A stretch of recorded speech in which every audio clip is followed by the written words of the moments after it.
Resting all speculations, Vice President Yemi Osinbajo has finally thrown his hat into the ring by expressing his interest in becoming the next president of Nigeria in 2023.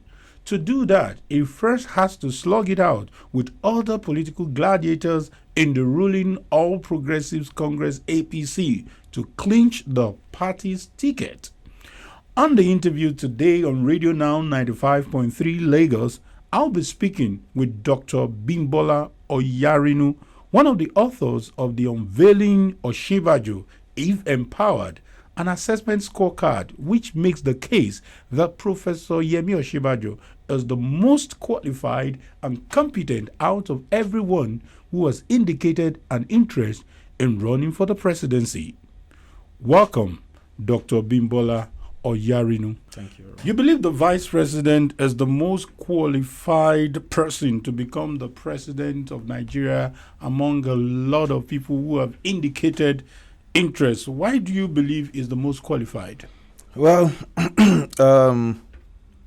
as a Nigerian citizen, I was able to come in contact with a number of Nigerians who equally feel passionate about the country and the direction it was going. And we came to the conclusion that most times, by the time it gets to election season, we are always saddled with the devil and the deep blue sea, because picking credible candidates is actually a process that should happen before the election. And we asked ourselves, how do we contribute to the process? We x-rayed all the potential candidates who might be vying for the office of the president of Nigeria. And we came to the conclusion that for a number of reasons, things that credible leaders of vision, things that they should possess to, take us to the next level. And after doing our assessment, we came to the conclusion that Vice President Yemi Osinbajo is the best amongst the lot. And we did an impact assessment report on the candidacy of the vice president, and we came to, arrive at the document that you now see today as the unveiling, Osinbajo's impact assessment report. In fact, that you just took the word out of my mouth. Talking about what you call that report, let me just quickly look at this. You talk of achievements of a man in that report who is the highest in terms of Nigeria is concerned, is the second highest ranking official in government, under which current statistics from the World Poverty Clock says over 70 million Nigerians are poor and constituting about 33% of the population. Inflation has reached about 15.6 and unemployment is all-time high. How do you, isolate this man from this negative assessment? Yeah, the word is not to isolate the VP from the failings of this government. I love that. My purpose here is not to be an advocate, but to say it as it is. First point I would like to make it, the vice president is a spare tire in Nigeria's constitution. However, President Buhari has been gracious enough to empower the vice president to handle major projects in this administration. So if this administration on the scorecard has scored very high, I am sure the VP would have enjoyed the popularity because he would have shared from it. It's called collective responsibility. And also, most Nigerians think this government has failed and also it should share from the blame. However, we saw what the VP was able to do when he became acting president. Those qualities are the kind of qualities that we need in a Nigerian leader.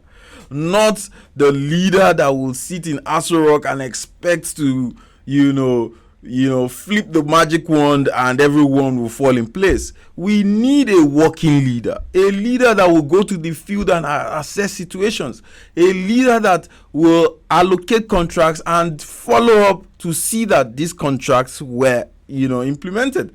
You saw the programs that the VP championed, through his office, the trader money. For once, you had a policy in government that could reach the common man.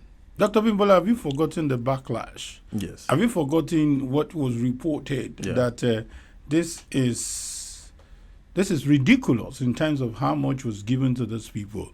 I'm talking about what you call scorecard. Yeah. Is it that you are hearing a different tune, or who exactly is giving you a feedback? Okay. So basically, I initially also thought that, giving people 50,000, 10,000 was ridiculous. But you see, poverty is in context. Actually, 10,000. Yeah, well, 10,000. There were business people that were giving 50,000. So it's in groups, actually.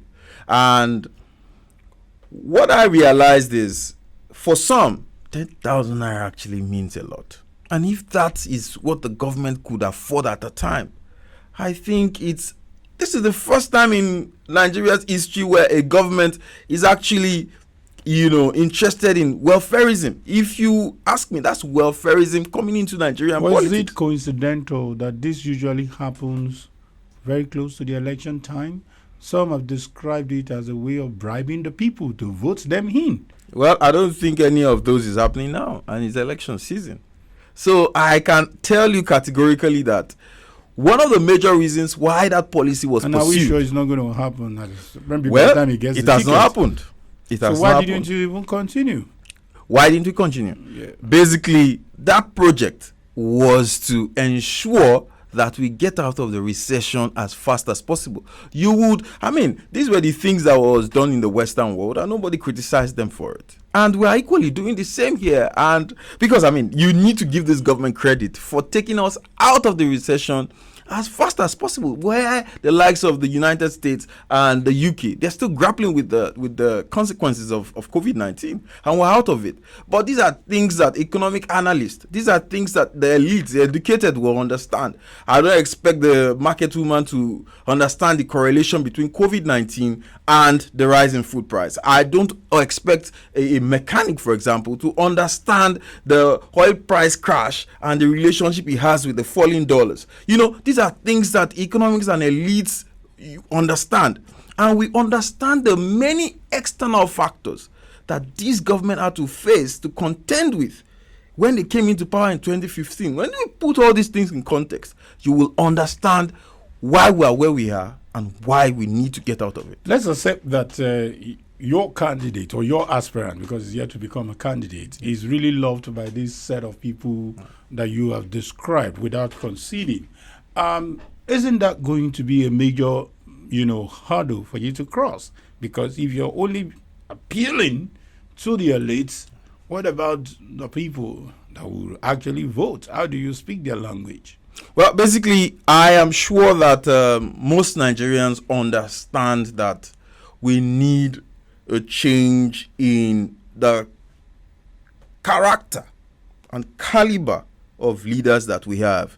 Nigerians have come to the conclusion that enough of the old guards. You would understand that Yemi Osinbajo represents, a breath of fresh air, a new era politician, because, I was drawn to him first when I saw the kind of people he worked with. Young people. He attracted young minds into politics, into the villa. And this is the kind of leader that we're looking at. The leader that has a 21st century focus. Leaders that do not... Who are the we now? I'm talking about the market women. Yes. How do they understand? How do they understand this? The market women, you see when he declared, there was joy amongst the common Nigerians. Wow, that's quite revealing to me, because I was coming to that. Yes. Can you give me a proper and very objective assessment? Yeah. How is the declaration being received in many quarters? Well, both ways. There are criticism on one hand, and there was joy and celebration on the other. So I would say that when you're a top contender in an election, most people will come for you, and most people sponsored will come to denigrate your person. So we are at this stage where the VP is a top contender, even when the likes of Asiwaju they are in the race. And when you are at the top, most people will want to pull you down to get to the top. So that's where we are, and we understand that the dust will soon settle, and everyone will start discussing issues. And when we get to that stage, I am sure that we'll separate the weed from the chaff. To be very clear, and because a lot of people are watching this and a lot of people are listening to this, because this is across different platforms. Yeah. When you say there is some kind of rejoicing, who are the people? If you can mention names. And when you say there is a backlash from some people, what do you really mean? Is it the politicians? Who exactly are you referring basically, to? there was backlash on social media where a lot of people criticized the VP for recognizing his principal, which is President Muhammadu Buhari, as a Nigerian patriot. And I will say categorically that if all those people find themselves in the position that the VP is in, they'll do the same. Because, one of the laws of 48 laws of power is never try to outshine the master. And in this case, that's the third law. Yes. In this case, the master is President Muhammadu Buhari. And, if you ask me, the VP is part of this government. He cannot criticize a government that he is part and parcel of. It does not speak to his gentleman nature. So I am saying that there was nothing he could have done other than to recognize the patriotism of the president. Now, secondly, those who have rejoiced, regarding the VP's declaration, it goes across the elites and the masses. You had market women, you had. And what were the parameters? You saw them on Twitter, or what exactly? How did you get the feedback? Pictures on social media, comments from people, personal friends calling to, say congratulations, and, we're betting the eagle has landed. These are languages they used, and these are interesting times in our polity. Yes, in case you just joined us, you've been listening to the interview with Dr. Bimbola Oyarinu, and he's been talking about the chances of the Vice President Yemi Osinbajo, who has expressed interest to be the next president of Nigeria. But before he can become that, there is a particular hurdle he needs to cross, and that is getting the party's ticket. We'll go on a short break, and when we come back, Dr. Bimbola will tell us how they intend to cross this hurdle. Please don't go anywhere.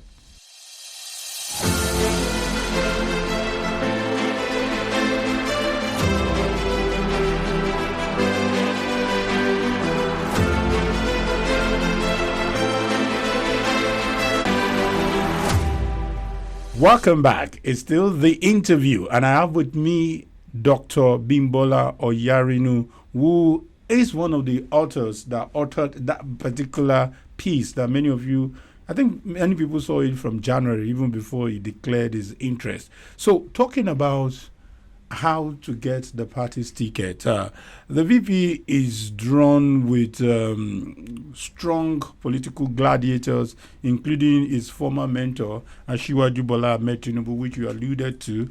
And we are also talking about some other aspirants who we'll touch on later. How difficult was this decision to go up against Asiwaju? I'm sure you should be privy to that. Well, I would say that the information I have is also the same information as out there in the public. I am sure it must have been really, really tough for the VP to actually throw his hat in the ring. As you know, he's a very loyal Omoluabi. If there's... and has it stopped being that? I don't think so. And I do not agree in any way that the interest of 200 million Nigerians should be subsumed by the interest of one man. So, I can tell you for a fact, based on engagement and insights, that the decision to throw his hat in the ring was one of the toughest decisions the VP made, but he had to ask himself, who am I loyal to? In terms of legacy, how do I want to be remembered? As a coward or as a patriot? And I can tell you that the VP breathes and sleeps Nigeria. So his interest first is for Nigeria rather than for a single individual. And you can see the way he has carried himself, the way he has positioned himself. He has not engaged himself in any derogatory, any ruffle, let me put it that way, fight with his all mentor. Kinds of mudslingings and At all. rhetorics. Even though they are coming is that from, not too early? well, I mean, you can tell the way a child will go from the beginning. So I don't know about that. well, I mean, a child that will be a bad child, you can tell from his young days that this child will not go well. That's quite controversial. but let's look at still on this issue. Tinubu Support Group, as at this just recently, has described his declaration as betrayal of trust. How is your team, which I think you belong, reacting to that statement? Betrayal of trust to who, if I may ask? To his benefactor. To his benefactor. So, who should the VP be loyal to? To Nigerians, of course, because he's here to serve Nigerians. And being in government, I can tell you for a fact that the VP has been able to x-ray, most of the problems that we face. And if given the power and capacity to handle those things, I can assure you that he knows what to do. He is prepared for this. And this is the reason why he has decided to contest. Because he should be loyal to Nigerians and Nigeria first before anybody. Dr. Bimbola, I will remind you this in case you've forgotten that when it comes to party primaries, there are some basic issues that must be put into consideration. Yes. And that is some kind of structures that you have. What are the people? Who are the people supporting you? So exactly, pointedly now, what is your strategy in getting the ticket? Well, strategy is not something that you discuss in public. It's something you keep an idea. It's something you keep to your chest. But I can tell you for a fact that the VP is a strategic man. If he does not stand a chance, he wouldn't have contested. So, is it the preferred candidate of the president that the president has refused to disclose? Well, for those who are politically inclined, for those who have eyes, they can decide who the preferred candidate is. And I can assure you that it is in the interest of Nigerians. Okay, let's talk about something you alluded to, and I want us to stay on that. In some quarters, they believe that there is a desire for a departure from the current approach to insecurity, for example. But the vice president said that he will build on the approach that this current government has been doing. Do you think this will not demarcate his brand?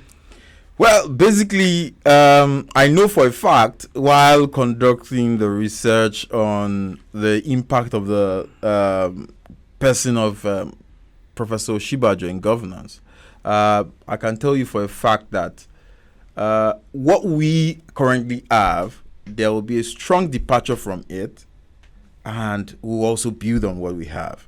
Because the VP in so many platforms, when he had the opportunity to discuss security issues in Nigeria, has consistently advocated for state policing. You would agree with me that that's a slight departure from what we currently have. And 7 years is not enough to convince the president and convince the National Assembly to make this happen? As you know, the vice president is a spare tire, and if his ideas does not conform. But as a spare tire, you told us that he has achieved so much. Yes, of course. So why shouldn't this be part of the achievement? I mean, you don't expect him to contradict or go against the position of the president. You heard the president loud and clear. He didn't mix words when he said that he does not support state policing, while the vice president has always advocated for state policing. And you will agree with me, as so many security experts have said, that state policing is the way to go. In fact, local government policing. Okay, let's also look at some challenges. I know this is not unusual to see a current public office holders run an election concurrently, but our situation looks very, very peculiar. Bombings in different parts, we are having train attacks, we are having all kinds of, even on uncharted territory, all spate of insecurities. Yeah. So how do you think the vice president will run governance and run campaign, peradventure, if he gets the ticket, even starting from now?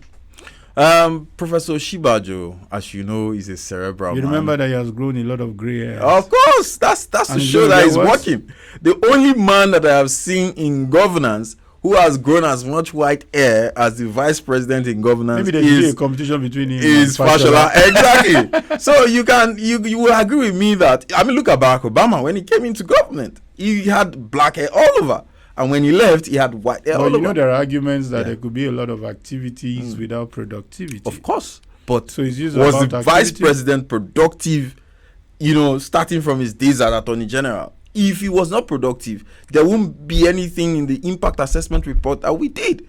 But we even had to take out some things for lack of space. So this is to show you how a man who has contributed immensely to uplifting Nigerians, from poverty. Okay, let's also look at some of these mudslingings, because I don't know whether you were prepared, because as a strategist that you are, and some of those write-ups that you were doing, we're already seeing a divided house, especially from the region. Part of the things that support groups like that of Asiwaju had come out to say is that he's no longer in Lagos. In other words, probably they are telling you don't come back to Lagos. I don't know what that means. And we have seen all manner of things. Ohanaeze has also said that this is a declaration in error, that it should be their time. How do you respond to this? I do not expect the Ohanaeze to say anything different. They believe they have a right to the presidency, without context. Well, politics is a game of numbers, and it is also a game of strategy. While the APC was coming together in 2015, a lot of people told the Southeast not to put all their eggs in one basket, but they did. And today at least we have an aspect of Afga that joined. We have the likes of Okorocha that joined. Yes. We also have the likes of Inamani that joined. We have Dave Umahi, who also came to join. Haven't they shown enough interest? At what level? And who do they have in the APC who has the capacity and national appeal? Don't forget that, it's not just the Southeast that will vote for a Southeasterner. And who in the APC, if I may ask, who has the capacity and national appeal to win elections? So you believe that even when Southwest has done 8 years, Southwest should return to power? When some parts of the North have not tasted power, the Southeast has not tasted this power? Yes. Or you don't believe in inclusion? Well, with the system that we have and the complex country that we currently operate, I believe in inclusion, but beyond inclusion, I believe in competence. You understand that Professor Oyarinu has a national appeal. I strongly also believe that, most of the yearnings of the Southeast will be addressed under Oyarinu. You know categorically that he is not a tribalistic leader. He does not pander towards primordial sentiments. He has his integrity intact. And these are the kind of leaders that we need to take us, to the dreamland. If we have strong candidates in the APC from the Southeast, let them throw their hats in the ring. This is a democracy, and everyone should be allowed to compete favorably. Dr. Bimbola, I have a few more minutes to round off with you, but let me just, since you are not ready to disclose your strategy, but Political analysts have started their permutations, and part of the things that have come out is to say that from the Southwest, which I feel is very critical for him to also earn if he must become the candidate of the party. Yes. We've had, according to the counting now, they have about 3 governors who are already with Asiwaju, talking about Lagos, talking about Osun. At least these are clear permutations, and maybe talking about Ondo. Then we have Ogun State, which we understand the vice president has a lot of roots in, with the governor. And the 5th state, I mean, definitely PDP is in charge of your state, but I don't know where the pendulum will swing in that part. Okay. And the 5th one, which is Ekiti, there are speculations that the governor might also be running. So if you just have one state as your base, do you qualify to take the party as their candidate? Well, the Southwest alone will not determine who the president is. You need national appeal. So I would, fault that assessment if that is what opinion shapers are using to determine who will become what. The one region does not have the capacity and power to determine. So part of your strategy is to depend on other regions? Well, I would tell you for a fact that those permutations might be wrong. So be careful in politics with permutations. Opinion polls don't win elections. It only gives pointers. So some of these governors that you have mentioned, these pointers shouldn't be followed. Some of these governors that you have mentioned, you'll be shocked when things start to shape up. That's all I would say. Thank you so much, Dr. Bimbola Oyarinu, who is one of the strategists in Professor Yemi Osinbajo's candidacy to become the candidate of APC and, of course, to become the next president of Nigeria. Thank you for making our time to come to the interview. Thank you for having me.